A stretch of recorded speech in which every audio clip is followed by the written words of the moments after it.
premier thème qui est leadership. Je vous remercie. La présentation de votre parti.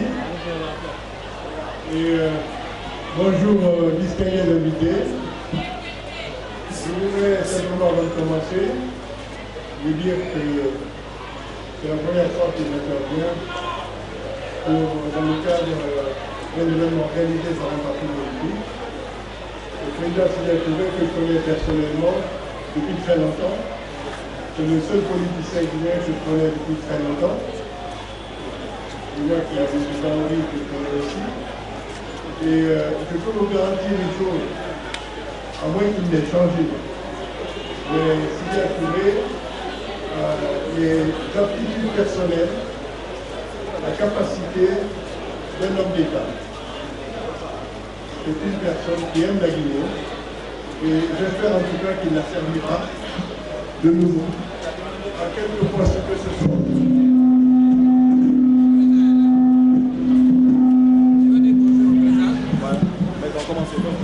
J'en profite pour dire qu'on peut servir aussi la Guinée en n'étant pas président de la République. Mais je vous garantis qu'à titre personnel, je vous dis ce que je pense. Il m'a été demandé de présenter un thème sur un thème qui s'appelle leadership.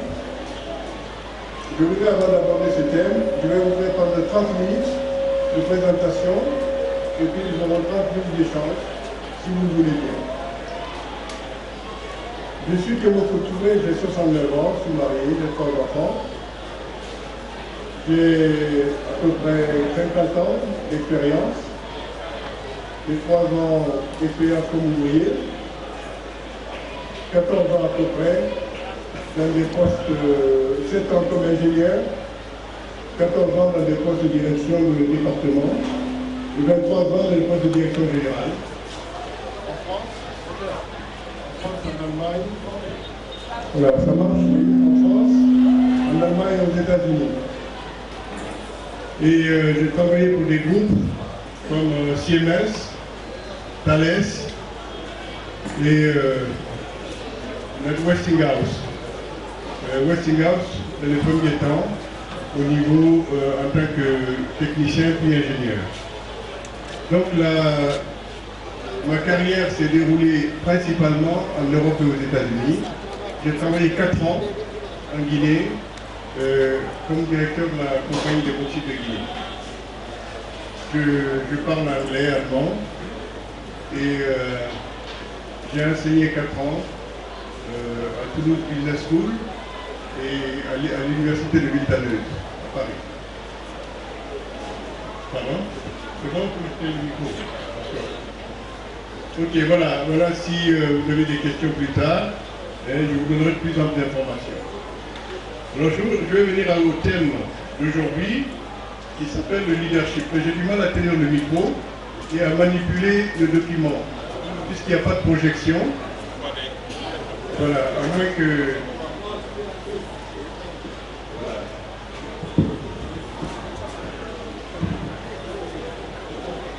C'est bon? Oui? Ok. Donc vous allez directement, vous venez au Malais. Mais il y avait tellement de problèmes. À Singapour, c'est une ville citée, hein. C'est un État qui est un État cité, que les Malais aussi n'en ont plus voulu. Et en 65, on leur a donné leur indépendance.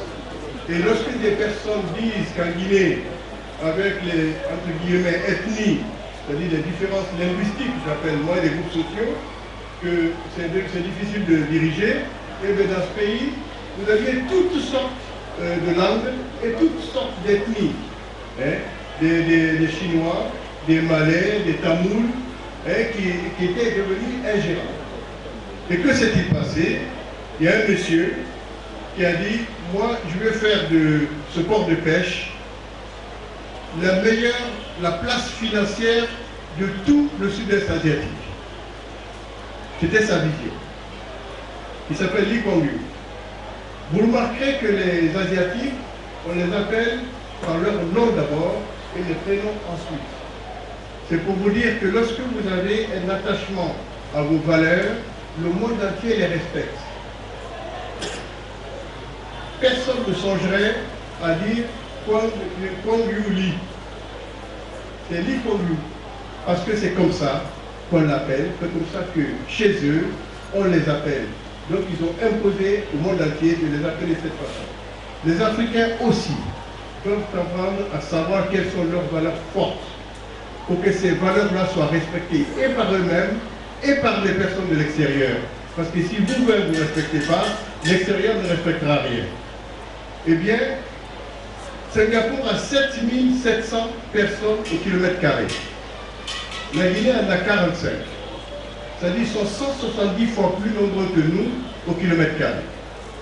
Eh bien, Singapour est passé d'un produit intérieur brut, c'est-à-dire, pour être simple pour ceux qui ne sont pas familiers, le chiffre d'affaires de Singapour.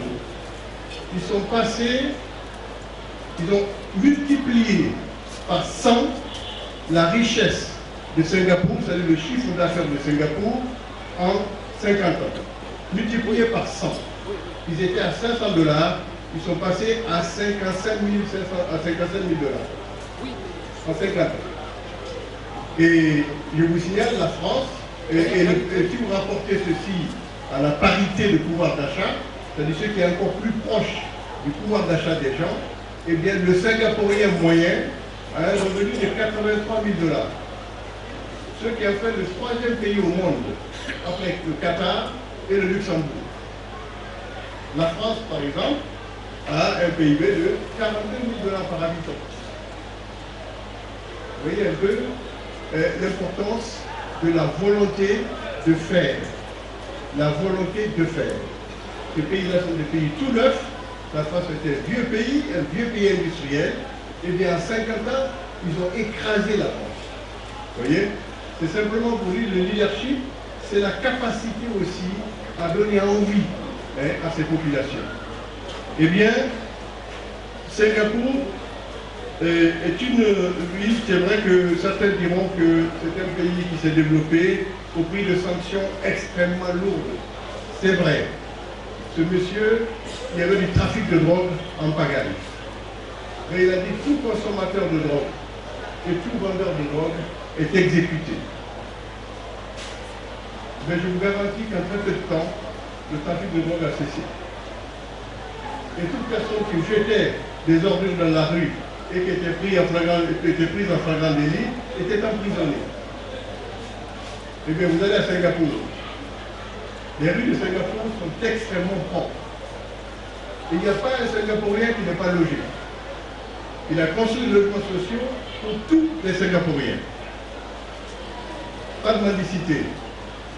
Vous voyez, c'est cela aussi un certain leadership. Parce que le leadership, c'est vouloir aussi le bien des gens. Ce n'est pas simplement être le chef. Et puis, les puristes économistes vont me dire, oui, mais Singapour est extrêmement endetté. Et alors? Et alors? Si les gens lui prêtent de l'argent, c'est parce qu'ils se rendent compte qu'ils peuvent bien récupérer leur mise. C'est parce qu'ils espèrent un bon retour sur investissement. Donc les gens vont les voir pour leur prêter de l'argent. Il n'y a aucun mal à s'endetter, mais à condition de créer les conditions du remboursement. Et c'est notre faiblesse en général, le pays africain. Nous nous endettons pour financer de la consommation. Mais lorsque vous avez fini de financer la consommation, vous n'avez plus d'argent pour rembourser. Et qu'est-ce que vous faites? Vous allez mendier. C'est pour ça que nous sommes des mendiants éternels. Et chacun le sait, parce que 90% de ceux qui dirigent nos pays sont des gens qui connaissent les règles de la science économique. Mais lorsque nous sommes au pouvoir, je ne sais pas pourquoi, il nous échappe cette dimension du leadership. C'est-à-dire l'aptitude, pas seulement à entraîner les gens, mais à faire leur bonheur. Il ne faut pas utiliser de l'argent qui est destiné à créer des investissements à rentabiliser avec de l'argent pour nourrir les gens. Pour nourrir les gens, il faut les mettre dans un travail qui les nourrit. Mon collègue Barry, qui est un spécialiste, vous dira tout à l'heure que si nous le voulions vraiment, il n'est pas difficile de nourrir les gens. Hein, parce que nous avons, nous en Guinée, je pense pour nous qui avons fait un peu le tour du monde, nous avons la meilleure structure mondiale pour moi, hein, sur un territoire de 247 847 km², nous avons certainement la meilleure structure agro-pastorale, halieutique de la planète. Hein. Et nous sommes obligés encore et encore d'importer tout ce que nous mangeons, tout ce que nous buvons. Sincèrement, c'est une honte pour nous, élites. Alors, quand on parle de leadership, moi je dis, il faut faire attention. Le leader, ce n'est pas simplement faire de beaux discours, entraîner les gens. C'est créer les conditions du bonheur des gens. Bien, il ne faut pas confondre non plus l'aptitude, je suis désolé, hein, comme je tourne le dos, j'ai du mal à suivre là. Et il ne faut pas confondre l'aptitude à fédérer ou à inciter l'adhésion avec la compétence technique intrinsèque. Je dis qu'en Afrique, le leadership souffre beaucoup de la tendance qu'ont les responsables politiques ayant une capacité d'entraînement, une fois au pouvoir, de croire qu'ils sont les mieux qualifiés pour décider de tout et même de rien. Ça, c'est le problème que nous avons. C'est la plaie du leadership que nous avons en Afrique en général. Cette tendance a des effets extrêmement négatifs. C'est d'abord qu'elle tue le génie, c'est-à-dire qu'elle bride la créativité individuelle, parce qu'elle met une chape de plomb sur toute possibilité d'expression de l'intelligence humaine. Elle suscite la peur et la crainte chez les collaborateurs qui deviennent progressivement de simples caisses de résonance et la voix de leur maître. C'est-à-dire, même quand on balaye, comme l'a dit le président, comme l'a dit notre guide éclairé, et voilà, je balaye cette maison, c'est la priorité absolue du président, et puis l'autre aussi qui peint, c'est la priorité absolue du président. C'est-à-dire, lui, il n'a pas de priorité. Il n'a pas de leadership personnel. Vous voyez? Donc c'est ça. Ça, c'est un énorme problème que nous avons. Et aussi les dirigeants. Au début, je pense que c'est pas inhumain qu'ils soient sensibles à cela. Mais après, ça devient une sorte de généralité. Il faut que nous sachions nous départir de ces flatteries qui ne donnent rien et qui déresponsabilisent les gens. Moi, je vais vous dire, le matin, quand je fais mon lit, ce n'est pas parce qu'un président me l'a demandé. Quand je nettoie chez moi, ce n'est pas parce qu'un président me l'a demandé. Et quand je vais au travail, ce n'est pas parce qu'un président m'a demandé. J'ai envie de créer les meilleures conditions de vie pour ma famille. Aucune personne politique ne m'influence pour cela. Mais en revanche, lorsque je sors et que je peux circuler, parce qu'on a nettoyé les rues, je peux circuler, prendre un taxi parce qu'on a limité le nombre de passagers à 4 et qu'il y a effectivement 4 personnes dans les taxis, oui, là, j'ai un leader politique que je vais respecter. Parce qu'il crée les conditions du bien-être à l'extérieur, c'est-à-dire dans mon environnement. Et il faut savoir aussi que cette tendance qu'ont les responsables africains en général, de décider de tout et de rien, restreint les libertés individuelles et la liberté des médias. Je veux dire, à partir du moment où il n'y a pas de diffamation, les médias ont la liberté de dire ce qu'ils veulent. C'est la diffamation, c'est-à-dire vous dites quelque chose sur quelqu'un qui n'est pas vérifié. Là, il y a un problème. Parce que la liberté de chacun s'arrête et commence la liberté de l'autre. Il faut savoir respecter la vie personnelle des gens. Mais dès l'instant où on commence à dire ça c'est bon à dire, ça c'est pas bon à dire, on commence à glisser. Ça entrave aussi, ça favorise le népotisme. C'est la paresse, l'incompétence et la corruption. Parce qu'il y a une seule personne qui décide de tout, eh bien, tout le monde se met à son service et ça génère la paresse. Vous allez n'importe où, on est fort de ce que l'on connaît, le chef.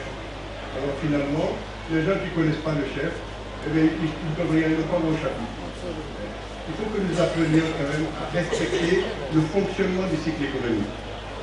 On entrave aussi la cohésion sociale. C'est la semaine de la citoyenneté, mais cette attitude-là empêche la cohésion sociale et retarde le développement économique. On génère souvent dans ce cas-là. Et il faut le savoir. Et c'est peut-être pour cela que le continent noir, quand je dis l'Afrique, je pense beaucoup plus en Afrique subsaharienne. Parce que l'Afrique au-dessus du Sahara, elle se développe. Elle est au Maroc. Comparez le Maroc il y a 35 ans et le Maroc d'aujourd'hui. Ils sont devenus quasiment nos références pour nous aider à nous développer. Eh bien, je dis que ça génère, cette attitude génère une succession médiocre et servile et entraîne souvent des conflits sanglants. Il faut que chacun en ait conscience. Et surtout, si vous pouvez simplement prendre conscience que personne n'est éternel et que le cimetière est rempli de gens indispensables ou qui l'ont cru.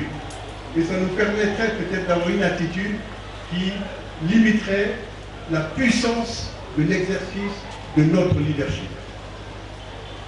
Cela entraîne aussi des surcoûts pour tous les projets. Parce qu'il y a un individu qui décide, donc la capacité de décision n'est pas déléguée. Et il n'y a pas de sanction. Donc vous avez les surcoûts qui sont dus à quoi? L'absence de motivation. Les gens disent de toute façon c'est le chef qui va décider. C'est le chef qui est responsable.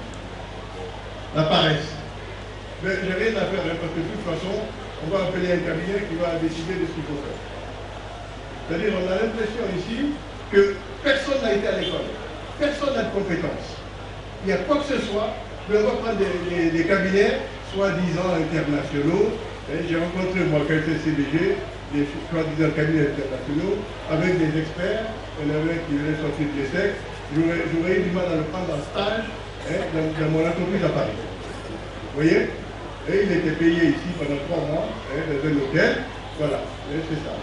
Alors, je vais vous dire, sincèrement, il n'est pas anormal d'appeler comme expert même votre adversaire politique. Nous politisons tout. Si M. Va est un expert ingénieur chimiste, eh bien j'ai un problème de négociation dans ce domaine-là, eh bien j'ai dit écoutez, venez, dans le cadre précis, venez là comme expert, je vous paye la moitié de ce que je paye aux gens qui viennent de l'extérieur, pour que au moins, parce que quand il vide ça, il est moins lié au fait qu'il lui faut mettre des combines. Et c'est cela. Et c'est pour ça que je remercie M. Touré d'avoir invité aujourd'hui des personnes qui ne sont pas de son parti pour simplement partager des expériences. Parce que nous sommes riches d'expériences à Guinée, nous devons apprendre aussi à nous respecter dans nos compétences respectives. Et personne n'a le monopole de l'intelligence et du savoir. Eh bien, le favoritisme, évidemment, je prends simplement des gens qui sont de mon secteur, ma famille, mon parti, qui t'aiment ma couleur, etc. La corruption, bien sûr. Si tu veux que le chef signe, il faut payer. Et ça, c'est courant. C'est courant.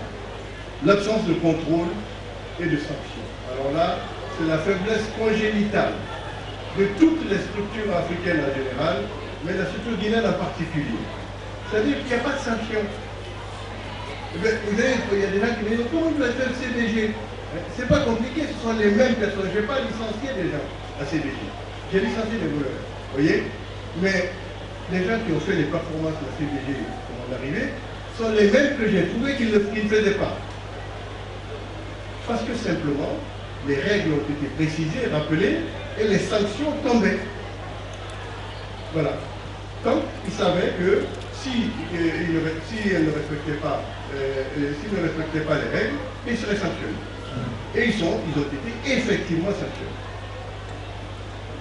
Voilà. Alors je vais faire un peu de théorie pure, simplement parce que comme c'est une réunion d'intellectuels, il y a un psychologue américain qui s'appelle Daniel Goleman. Le problème, pourquoi je suis psychologue américain, vous voyez par exemple, il y a beaucoup de psychologues africains. Moi, je ne les connais pas. On ne fait rien pour promouvoir la puissance de l'école africaine. Chaque fois que nous avons une citation, on va parler de Victor Hugo. Bon, à la limite, moi j'ai une excuse puisque j'ai passé ma vie là-bas. Mais je dis même que les gens d'ici sont même contents. Il y en a quand ils parlent pendant 1 heure, ils donnent 4 citations ou 5 citations venant de France ou d'Angleterre, vous voyez, parce que nous ne connaissons pas nos intellectuels. Quand on parle des héros, on cite des gens, mais il y a des gens comme Ouyobé qui ont anticipé, surtout en Afrique, et qui ont été sauvagement assassinés. Et le corps traîné comme un chien. On n'enseigne pas ces choses-là dans les écoles. Parce que c'est cela qui permet de savoir que l'Afrique a existé, a résisté. Je parle de ça, c'est une proximité. Parce que lui, c'était en 57. Mais il y en a d'autres. Je ne veux pas citer les anciens résistants à la colonisation, parce que j'en cite un, il faut que j'en cite 5. Mais je vous parle déjà, de ce cas particulier, de quelqu'un qui vraiment savait déjà où devait aller l'Afrique. On l'a sauvagement assassiné.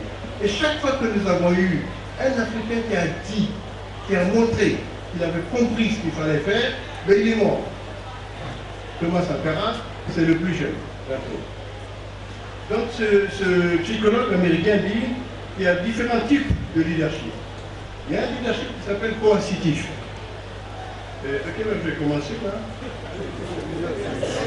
S'il vous plaît, je ne voudrais pas empêcher mes collègues de... Le leadership coercitif ou directif qui mène à la baguette. C'est un peu notre système, nos styles à nous. Vous faites ce que je dis. Point. Moi je sais ce qu'il faut faire. Ça a du monde, mais ça a beaucoup de monde. Le leadership, chef de file. Je veux être l'exemple. C'est-à-dire des gens très exigeants, c'est souvent très fatigant, hein, parce que souvent ce sont des athlètes, et puis comme tout le monde n'est pas athlète, c'est parfois difficile de suivre. C'est un leadership qui est bon, qui souvent est successful, et produit de bons résultats. Mais c'est parfois fatigant parce que il y a des gens qui sont handicapés physiques, il y a des gens qui ont besoin de réfléchir avant de parler. Donc il faut tenir compte de toutes ces sensibilités. Donc des gens qui disent faites tout ce que je fais, ce n'est pas toujours évident. Il y a un leadership d'autorité ou visionnaire. Et ce sont des gens qui savent imaginer le futur et qui créent les conditions de l'adhésion. Je parlerai pour portrait général de Mandela. Ce n'était pas un gestionnaire hors pair, mais c'est quelqu'un qui savait faire une vision, mais qui a été inspiré aussi, qui a été inspiré par des prédécesseurs comme Lutilou. Donc il n'a pas tout inventé. Seulement, si vous voulez, il avait ce charisme et cette humilité qui faisait que, avec 27 ans de prison, alors qu'il aurait pu sortir très vite en se montrant un petit peu docile, et après 27 ans de prison, il a gardé une modestie extraordinaire et le sens du pardon que moi je n'aurais pas eu. Vous voyez? Donc ça, ce sont vraiment des légendes pour moi. Ce sont des visionnaires, vous voyez, que j'appelle les leaders affiliatifs ou collaboratifs. C'est-à-dire, je suis dans un groupe, mon groupe a toujours raison, vous voyez. Donc, pour ceux qui ont dirigé les entreprises, en France, là, vous avez les syndicats, comme à l'époque, la CGT, vous voyez. Les travailleurs ont toujours raison, les travailleurs, vous voyez. De temps en temps, je dis, bon, vous savez, il m'arrive aussi, bien étant patron, de travailler, vous voyez. Donc, vous me représentez aussi. Donc arrêtez de me parler, c'est comme si moi je ne faisais rien. Voilà, donc si vous voulez, c'est ça. C'est-à-dire il y a une catégorie, elle a toujours raison. Et puis il y a le leadership que j'appelle démocrate, participatif. C'est-à-dire, j'espère que vous avez trouvé. C'est-à-dire c'est le leadership qui dit qu'en pensez-vous. Je vais décider, mais je veux savoir ce que chacun de vous pense. Là, quand vous décidez, chacun se reconnaît dans la décision. Ça ne veut pas dire nécessairement que vous avez satisfait chaque position individuelle, mais chacun saura que vous avez pris en compte son avis. Et puis il y a le coach. Le coach, lui, il me l'encadre, il me dit bon, on va essayer ça, puis on va essayer ceci, on va essayer cela, voilà pour que vous soyez meilleurs. Bien, donc je pense, après ces divagations, que quel que soit le domaine d'activité. Le leadership d'aujourd'hui exige du leader les qualités suivantes. Une empathie pour les personnes. C'est-à-dire qu'il faut, j'allais dire, je ne vais pas utiliser un mot trop important, mais il faut aimer les gens. Il faut avoir de la sympathie pour les gens. Vous ne pouvez pas être un bon leader quand vous détestez les gens. C'est-à-dire, moi, je suis le meilleur, vous n'êtes que des moutons. Un leader, il peut s'imposer, mais je vous dirai tout de suite dans quelles conditions. Il faut une forte conviction, une passion. Vous voyez, je vous ai dit, je connais Sidi depuis très très longtemps. Sincèrement, si c'était pour l'argent, il aurait gagné 1000 fois plus d'argent, parce qu'il est très fort en business. Hein. Moi, j'étais chef d'entreprise. Lui, il était dans les affaires privées. Et il aurait gagné 1000 fois plus d'argent en restant tranquille dans son coin. Je me souviens quand il voulait passer à l'UFR, on a dîné ensemble à Paris. J'ai dit, écoute, ne va pas t'embêter avec les partis politiques. Là, fais ton affaire. Alors, il m'a dit, tu sais, il faut quand même qu'on serve le pays, etc. Bon, mais il a le virus de la politique. Moi, je ne l'ai pas. Mais c'est son affaire. Hein. Ce que je sais, c'est qu'il a une conviction. Vous voyez ? Il a une conviction, il a une passion. Et il n'a jamais lâché. Il m'avait même dit à l'époque, si tu pouvais me donner un peu d'argent pour que j'achète des t-shirts, j'ai dit non. Moi, je ne fais rien pour la politique. Vous voyez? Voilà. C'est tout de suite ça.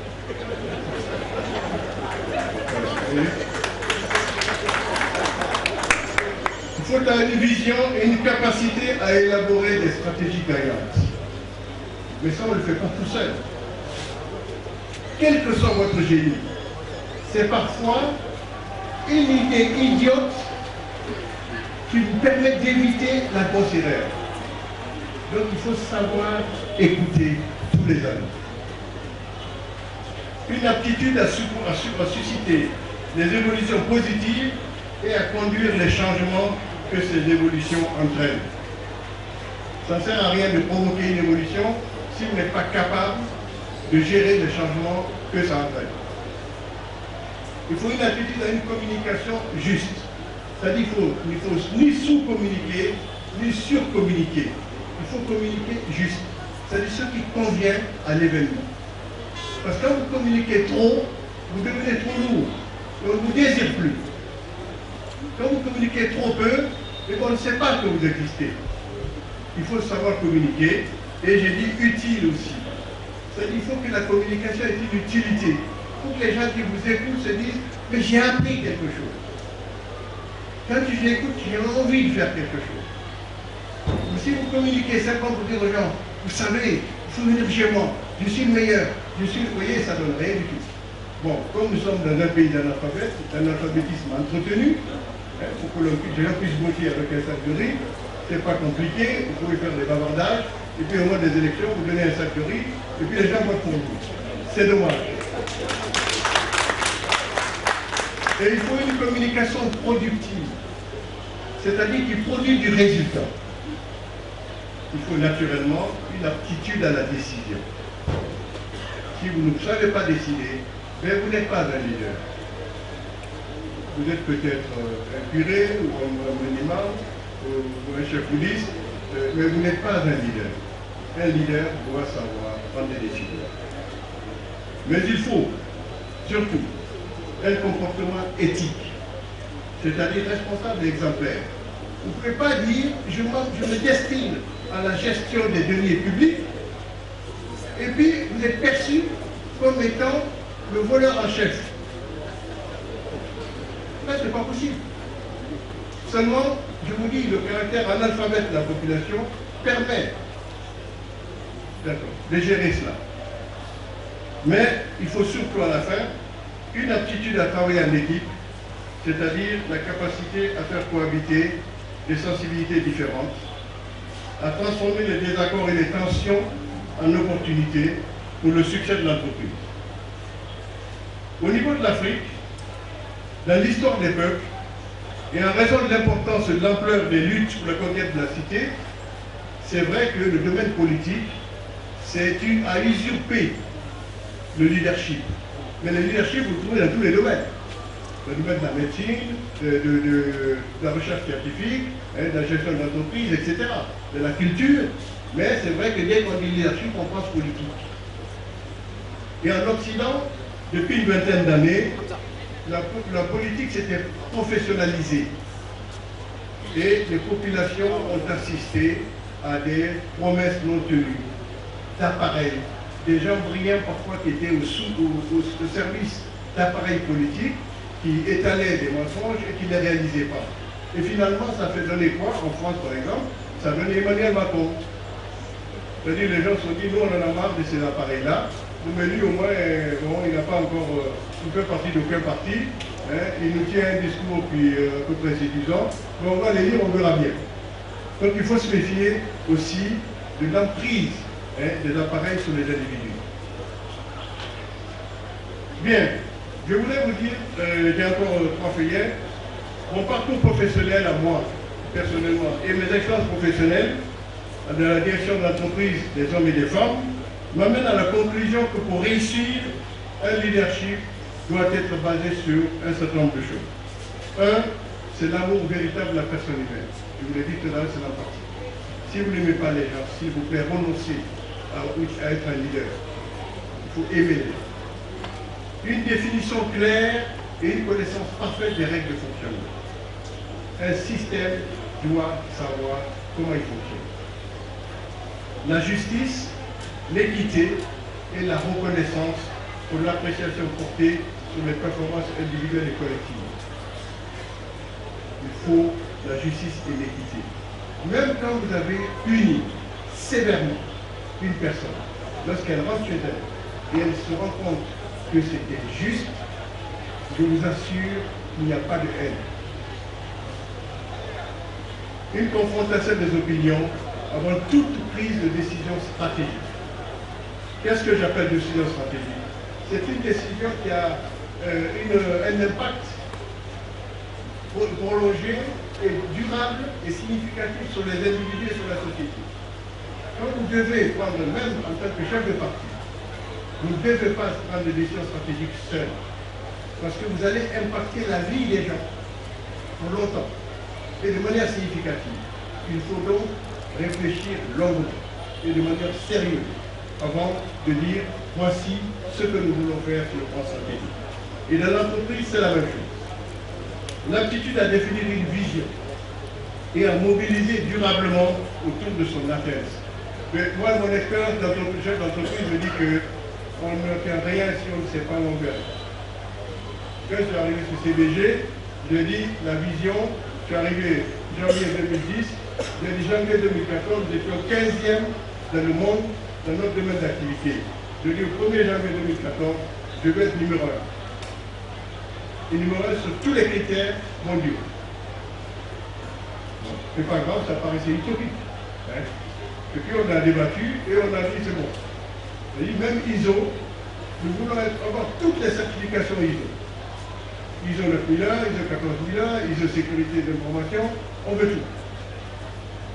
Voilà. Et finalement, nous avons fait quand j'ai quitté en 2014, j'étais le 3e. Voilà. Mais sans ambition, on aurait peut-être été 14e sur Terre. Vous voyez? Et puis ISO, bon, ça a été un peu plus long au démarrage parce qu'il y avait un changement culturel. Mais finalement, on m'a téléphoné il y a 4 mois pour dire que la CBG a toutes les certifications ISO. C'est une première dans toute l'Afrique. Vous voyez? Voilà. Ça signifie que ce qui a été laissé a créé des effets durables. Ce n'était pas lié à ma personne. Mais des gens ont compris que c'était important pour la société. Et ils ont réalisé ce qui a été fait à mon absence. Donc on m'a appelé pour voir si je voulais aller là-bas pour la remise des certificats. J'ai dit non, puisque moi je ne suis plus responsable de la CBG. Vous voyez? C'est-à-dire que je considère que je ne suis pas indispensable. Je fais ce que je peux, là où je suis, au moment où j'y suis. Mais après, je ne suis plus le responsable. Dans le cas particulier de la Guinée, le leader, selon moi, politique et l'élite, doit, pour réussir la mission de développement économique et social, s'informer de l'évolution géopolitique du monde, de la culture des peuples et des rapports de force entre les pays. C'est-à-dire que les élites doivent s'instruire, pas seulement sur le plan scolaire, doivent connaître le monde. Même si vous regardez bien Facebook dans le bon sens, vous avez énormément d'informations pour savoir ce qui se passe dans le monde. Il faut s'informer aussi de l'histoire, de la géographie, de la culture de l'Afrique. Et aussi de la Guinée. Parce que quand vous connaissez tout ça, eh bien votre réflexion n'est pas seulement une réflexion ex nihilo. C'est une réflexion qui est profondément enracinée dans la connaissance. Il faut s'informer aussi, et ça manque beaucoup, de la colonisation des mentalités, des ressorts de la colonisation des mentalités. C'est-à-dire qu'est-ce qu'ont été l'esclavage, la colonisation, les luttes des personnes contre la pénétration coloniale, qui a lutté, pourquoi ils ont lutté, qui était qui, il faut le savoir. Parce que ce sont des choses qui permettent demain de pouvoir avoir le bon discours pour être un exemple. Alors dans un de mes ouvrages sur l'Afrique, que j'ai appelé l'Afrique par nos ans, j'ai dit que l'Afrique, dans son histoire, a été tour à tour méprisée, oubliée, parfois courtisée, parfois aimée, mais n'a jamais été désirée. C'est le désir qui crée la passion. Personne ne nous a jamais désirés. Eh bien, désirons-nous nous-mêmes pour pouvoir nous faire de nous-mêmes les meilleurs. Alors pour moi, le leadership doit conduire à deux clés pour le développement durable, indépendant et compétitif de la Guinée, comme le reste de l'Afrique, si on veut bien, c'est l'éducation et le patriotisme économique. Le patriotisme économique, c'est l'amour du pays, quel que soit ce que vous faites, que ce soit du domaine public ou du domaine privé. Alors, je conclus qu'il faut retenir de tout ce que je viens de dire. On embauche les talents, non pour leur montrer le chemin, mais pour qu'ils contribuent à maintenir l'entreprise sur la bonne voie. Les gens ont déjà leur talent. Il faut simplement les associer pour atteindre l'objectif. Il ne faut pas toujours considérer que vous êtes le maître d'école. Ça, ce n'est pas du leadership. Une performance forte et durable résulte de la loyauté dans le respect mutuel. Le respect mutuel. Et non de la soumission aveugle à un individu ou à une idéologie. Sinon, votre performance peut être instantanée, mais ne sera pas durable. Et pour des gens qui se destinent à vraiment conduire ce pays, il faut savoir que quand on a un plan pour atteindre un objectif et que ce plan commence à ne pas marcher, ça n'est pas grave. Il faut examiner les conditions pour repenser les conditions de mise en œuvre du plan, mais sans modifier votre objectif. Et le vrai leader est un guide, un éducateur, un exemple, mais aussi un équipier. C'est-à-dire qu'il doit produire d'autres leaders. Mais un leader qui crée le vide, ce n'est pas un leader. C'est un égocentrique. Il est avec son équipe et non au-dessus d'elle. Vous êtes dans l'équipe, c'est l'équipe qui vous connaît. Alors, le dictateur impose son leadership. Ça peut marcher, oui. Mais il a besoin de quoi? Il a besoin d'une force de répression des citoyens pour durer. Il a besoin d'une force de répression. Le démocrate convainc de son leadership. Il a juste besoin d'une force de protection des citoyens. Il n'a pas besoin d'une force de répression. Le vrai leader domine de son autorité et non de sa puissance. Le vrai leader ne se contente pas de se plaindre des problèmes. Il propose des solutions. Et enfin, le vrai leader est toujours la solution et non le problème. Si chaque fois que vous intervenez, il y a des problèmes, vous n'êtes pas le leader, vous n'êtes pas un leader. Hein? Dans le langage d'entreprise, je vais m'abstenir de prononcer les mots, mais nous appelons ça scooter de... Voilà. Ok? Voilà, je voulais aller un peu plus loin, mais simplement pour conclure au niveau de la CBG, puisque les gens sont toujours intéressés par ça, et comme j'interviens aussi à ce titre, je vous dis qu'au niveau de la CBG, en 2014, en arrivant, on était à peu près à 9 millions, 10 millions de tonnes, et tout le monde me disait c'est impossible de faire plus. Vous voyez? Donc je suis allé, j'ai regardé, mais ça c'est mon métier, hein. Comme c'est le métier de la politique, la politique est le métier maintenant de mon ami Sylvia. Vous voyez, donc j'ai regardé, j'ai fait le diagnostic de l'entreprise, j'ai vu qu'on pouvait faire 15 millions de tonnes. Lorsque je l'ai affiché, on n'y croyait pas. J'ai travaillé avec l'équipe, décision stratégique, et nous avons conclu qu'on pouvait le faire. Et puis à partir de ce moment, on a travaillé pour cela, et on a abouti à des performances qui n'étaient pas réalisées depuis 40 ans. On a baissé le coût à la tonne de la bauxite de 22 $ à 17 $. C'est-à-dire 5 $ la tonne. Vous imaginez, c'est-à-dire que la Guinée a gagné quasi instantanément 70 millions de $. On a augmenté le volume de plus de 40%. Et le résultat de l'entreprise est passé de 75 millions, 76 millions de $ à 162 millions de $ au bout de la 3e année, et de manière quasi permanente à 150 millions de $, sans augmentation de capacité. Et j'ai obtenu des partenaires une extension de capacité sur 10 ans de plus de 12 millions de tonnes, et aussi la rénovation complète de tous les logements des travailleurs avec le même standard, c'est-à-dire du directeur général au balayeur, avec des carrelages dans toutes les maisons de travailleurs. Et à partir de là, ça dit que le leadership, c'est à la fois le guide, mais c'est aussi l'action. Donc nous, en tant que chef d'entreprise, on ne pense pas tellement aux aspects théoriques du leadership.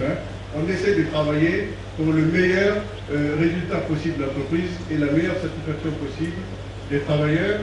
Je crois que j'ai tenu mon délai à peu près à 10 minutes près. Je vous remercie beaucoup.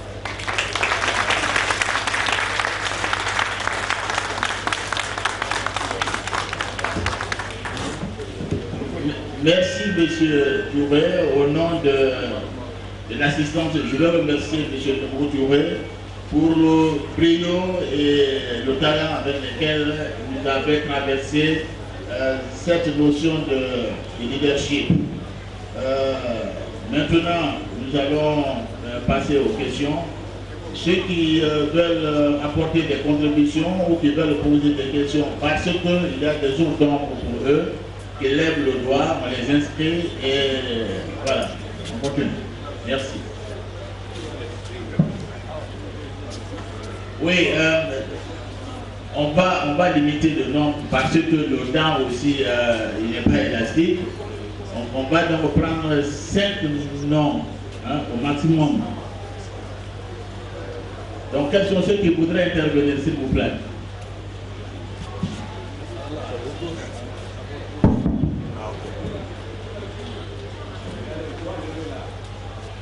Bonjour tout le monde, mon nom c'est Laïs Alimou Soiré, je suis étudiant en génie civil à l'université de Guinée. Donc j'ai bien apprécié l'intervention de M. Touré et surtout particulièrement lorsqu'il parle d'apprendre l'histoire du pays. Et là où on devrait aller, même qui malheureusement d'argent réservé pour la Guinée. Mais je pense que Dr Ousmane Kaba parlera mieux de ces problèmes que moi. Il y a une chose que l'on peut faire, c'est anticiper la préparation de ces projets. Mais en créant des groupes d'élaboration de projets avant que les dates pour ces projets ne surviennent. Mais en mettant dans les projets aussi les meilleures compétences. Pas politiser les projets. Parce que si vous mettez le Dr Ousmane Kaba dans un projet de Banque mondiale, mais vous êtes certain qu'il connaît les mécanismes de la Banque mondiale. Sa contribution sera exemplaire. Vous voyez? Et puis mettez-y après les techniciens et vous verrez que les projets seront prêts. Maintenant, si on a tellement le complexe des cabinets internationaux, c'est pas grave. Appelez un cabinet pour qu'il valide. Mais au moins la validation va prendre 3 jours au lieu de 5 mois de travail, 6 mois de travail, qui pompe l'intégralité de la somme qui est dédiée à l'étude du projet. Alors, utilisez les Guinéens, utilisez les compétences de Guinéens pour l'étude de ces projets, préparez-les, tenez-les prêts, et puis comme ça, dès que les moments approchent, vous mettez à jour le projet, et puis vous y allez. Un projet bancable, c'est d'abord les éléments sur lesquels le projet est assis. Si le projet est rentable, eh bien, il est bancable. Vous voyez, chez CBG, on avait emprunté $1 milliard pour faire l'extension. Je suis allé plusieurs fois pour des négociations avec les banques. J'avais plus de mal avec les Guinéens qu'avec les partenaires. Ils disaient, oui, mais vous savez, le ratio fonds propres sur endettement n'est pas bon. C'est-à-dire que moi, je suis expert comptable, vous voyez. Donc ça me faisait rigoler parce que c'est de la théorie, c'est de l'intellectualisme. On a des contrats de 15 ans d'exportation de bauxite qui dépassent très loin ce que nous empruntons. Nous avons très peu d'endettement. Mais on m'enferme dans des problèmes de ratio, et puis naturellement les banquiers en profitaient. Je dis aux banquiers, écoutez, si vous ne voulez pas financer, dites je ne peux pas financer. Moi je vais trouver de l'argent à l'extérieur à un moindre taux. Vous arrêtez de finir. C'est la première fois que je travaille pour une société pour laquelle je n'ai pas tous les ans à chercher des clients. J'ai une société qui a des clients arrêtés, des contrats arrêtés.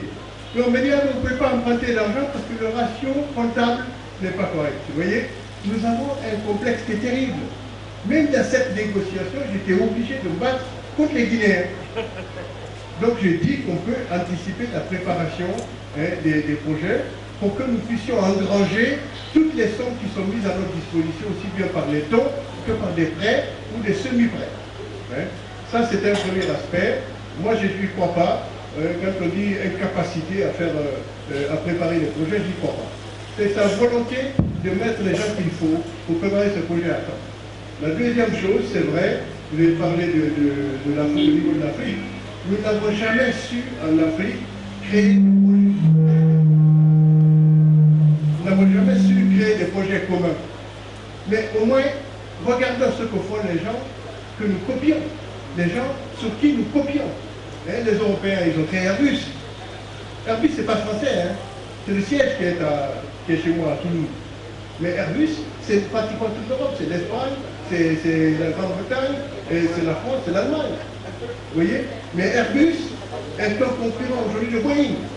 Si l'Europe n'avait pas fait ça, aucun pays européen n'aurait été capable de faire Airbus. Ça signifie que le monde entier aujourd'hui aurait été dominé uniquement par le Boeing, puisque l'Amérique avait les capacités de faire le travail. Mais nous, on copie, on voit là-dessus. Nous avons de la bauxite qui commence à sortir un peu partout en Afrique.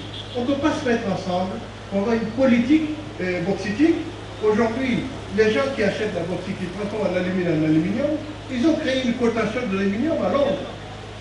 Parce qu'eux, ils veulent avoir des termes d'échange entre eux qui soient stables.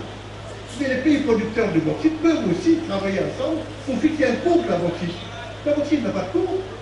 Alors on achète ici à 35 $, là-bas à 28 $, selon la faiblesse du gouvernement. Voilà. OK? Donc ça, ce sont certaines indications sur l'incapacité que nous avons à nous mettre ensemble sur certains projets au niveau de l'Afrique. Bien. Donc, la troisième personne.